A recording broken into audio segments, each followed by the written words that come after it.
What do you mean by blind adaptation? Well, blind adaptation deals with the idea that we simply accept things from the top down from the first world countries and say it's okay. We don't rationalize its use. We don't think about how it will change the way we do things and consequently the ramifications for learning. No, but isn't that what's happening with the whole entire country outside of the classroom? That's what's happening in the country. We are here sitting on a television and doing a program on this St. Martin local station.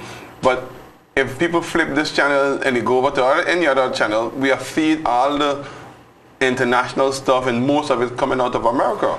Yeah, that is a very good point, and that goes back to the whole issue of globalization. If we look at globalization as in the technological sense, where the media is able to pervade the way we live, then we're going to realize how important it is to think about what we accept. I'll give you an example. I might ask you about your next door neighbor, and the most you could tell me is his or her name, and maybe what he or she drives. I might ask you about George Bush, and you could give me an entire history. Okay? Because what globalization does through the media is to make things that are further away from us seem closer. But it does that at the expense of what is around us. We negate who we are because of the influence of different ideas and different technologies from outside. Tell us a bit about Michael, the young Michael in those days. Originally from Dominica. Nature island of Dominica, land of many rivers. Many rivers, yeah.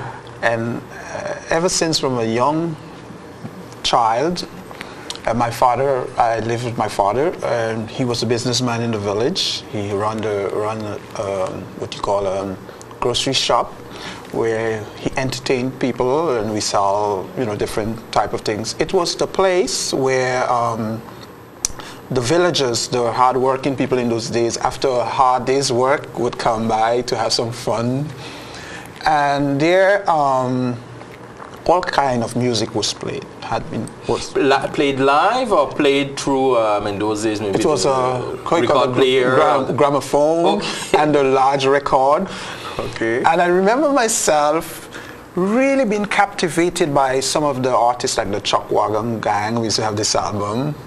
In those days, the Mighty Sparrow, Calypso Rose, Carlos Santana, and many others. And I remember myself very young that I would take up the albums, the cover, and I would look at these people and imagine saying someday I would like to You would be in the place of one of them on the cover of a... Yes. Okay. But what really changed things for me, I could remember going to a concert and seeing a young man playing the guitar with his teeth, and it really captivated me.